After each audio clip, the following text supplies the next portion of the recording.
Banjir kembali merendam dan mengepung pemukiman warga di 3 kecamatan di Kabupaten Aceh Singkil, Aceh.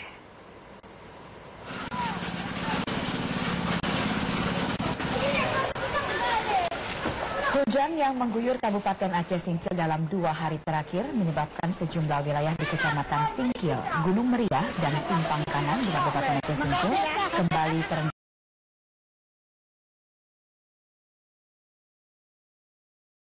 banjir.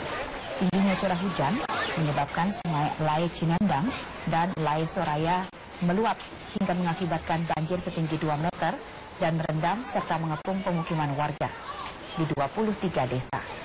Akibat banjir dan curah hujan yang tinggi, aktivitas warga tidak bisa berjalan normal. Hingga kini, pemerintah setempat masih mendata jumlah rumah warga yang terkena banjir untuk penyaluran bantuan.